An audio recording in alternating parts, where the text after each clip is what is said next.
I had been absolutely convinced that the steamy kiss photo of Miriam and the Oscar-winning actor Matthew was real. So when she had told me coldly, "Stop bothering me, go find someone else to play with," I had treated it like a direct command and followed it to the letter. What I never realized was that Matthew had actually faked that photo, and even the time her lipstick had ended up smeared across her face, which she had explained away as getting it rubbed off while dodging him, along with the sound of a man's voice when she went abroad to stay with her adoptive father in the hospital, had all been clues I had missed completely. The only thing that had stuck in my mind was her saying, "If you're bored, go find a few more people to hang out with." So I had gone and found Chloe, Alicia, and Eris, and partied so hard that a traditional doctor had warned me, "If you keep going like this, you're going to cut your life short." When I had stood at our front door wearing 3 rings and said with total seriousness, "Wife, let's get a divorce," Miriam had been the one whose eyes turned red first as she shot back. "If you dare divorce me, I'll lock all of them up, put my last name on them, and give each one a number, all because I was a faithful husband. Everyone who knew me understood this about me at home. I was a total pushover. I was the classic henpeck husband who was terrified of his wife. I did everything my wife told me to do. So when my wife had an affair and then told me in a flat voice, 'Are you done making a scene if you think you're so capable? Go find some other women yourself,' I had obediently gone and found 3 lovers. Eventually those 3 lovers had each started pressuring me to give them a proper commitment, so being the loyal, wife-fearing henpeck husband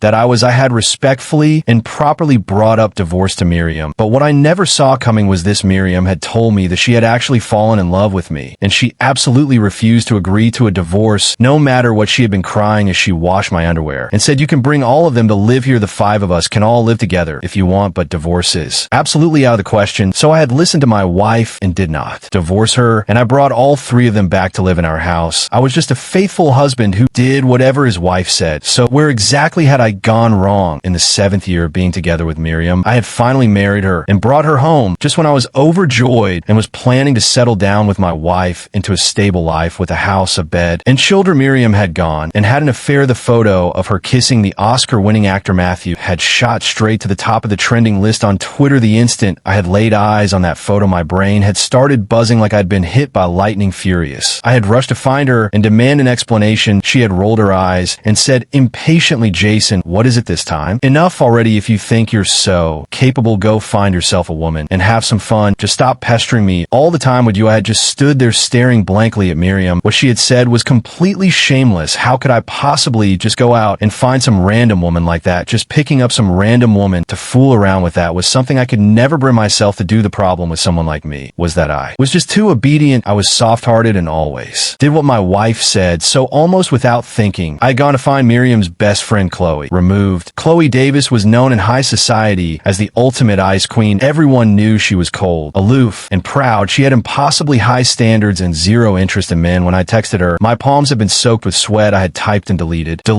and retyped, and in the end, I had only managed to choke out a single message: "Chloe, are you free to meet up sometime?" Miriam told me to go find some woman to fool around with. After I had sent that message, I had immediately tossed my phone aside and scratched my head until my scalp went numb from anxiety. Miriam's best friend probably didn't count as just some random woman, though. Did she? The only question was whether she would actually say yes to my surprise. My phone had buzzed almost instantly. She had replied with just one word: "Fine." We had agreed to meet at a very out of the way tea house. By the time I got in there, Chloe was already sitting inside. She was seated by the window. The afternoon sun was streaming through the carved wooden screens and falling across her pale, cool profile, which only made her already cold and distant aura feel even more pronounced. Her long, elegant fingers were wrapped around a teacup. Thin wisps of steam were curling up from it, making her striking eyes and brows look slightly blurred and dreamy. The air around us was thick with the quiet fragrance of sandalwood mixed with the crisp, cool scent of freshly brewed tea. I had been scared out of my mind. My arms and legs had nearly moved in unison as I sat down across from her like a robot. My throat had felt like it was on fire. Every line I had practiced over and over in my head beforehand had completely fled my mind. She had lifted her eyes and looked at me. Her eyes were like a calm, still lake, without even a hint of emotion. The jade beads on her wrist were catching the light with a soft glow. "Did Miriam tell you to come see me?" After she had poured me a cup of tea as well, Chloe finally spoke. Her voice was almost too beautiful, clear, and light, as if it had been washed in melted snow. I had scratched the back of my neck, awkwardly turned my head away, and muttered a quiet and the air filled with tea fragrance had grown terrifyingly quiet, just as I had been so nervous that I wished the floor would open up and swallow me. She she had set her teacup down, gently propped her chin on one hand, and looked at me. Her voice had softened slightly as she asked slowly, "So this fooling around, you mentioned how exactly did you want to do it removed?" Chloe might have looked cold and restrained on the outside, but in reality she had wrung me out until there was nothing left. I had truly reached my limit. My entire body had collapsed onto the bed, ready to just drift into that hollow state that comes after total exhaustion. But then Chloe had rolled over and straddled me. Without a moment's pause, her fingertips had slowly traced down along my chest. A barely noticeable smile had tugged at the corner of her lips. "Fine by me," she had said softly. "We will stop once we finish this box." As I listened to her soft voice, I had looked over the nightstand. In a daze, on top of it sat that box. The number 12 on the packaging had been especially hard to miss. I had turned my head and glanced down at the floor. We had already used up 5 of them, which meant there was absolutely no way I was going to survive the rest of the day removed. After that, I had constantly ended up so exhausted that my whole body ached. I would even shake when I walked. Eventually, I truly could not take it any longer, so I had no choice but to secretly go see an old Chinese medicine doctor. After the old doctor had finished checking my pulse, his brow had knitted tighter and tighter. Finally, he had let out a long sigh and said, "Young man, you need to abstain for a while and take good care of yourself. Otherwise, if you keep this up, you are going to cut your life short." I had been completely stunned. Wait a minute. Fooling around too much could actually kill you early. My heart had clenched tight on the spot from fear. After that day, I had never dared to go find Chloe on my own again. But when I stopped going to her, she had shown up at my own front door. She had appeared right at the entrance of the house. Miriam and I shared when the doorbell had rung. I had been curled up in the study playing video games. Assuming Miriam had left the house without her keys, I had not given it a second thought and just ran to open the door. The second I pulled the door open and saw Chloe standing there, I had nearly slammed the door right in her face. My voice had come out shaking. "Your Highness the Queen." "No, wait. What are you doing here?" I had instinctively tried to shut the door again, but Chloe had reached out and stopped me. She had put on an innocent look and asked, "Why have you not come over play with me lately? Play the way you play is downright deadly. Who would dare show up at your place?" My eyes had darted around frantically as I scrambled for an excuse. "I've just been a little busy lately." Busy? Chloe had raised one eyebrow slightly and moved closer to me. Her sweet, citrusy, almost tempting fragrance had washed over me. She had let out a soft,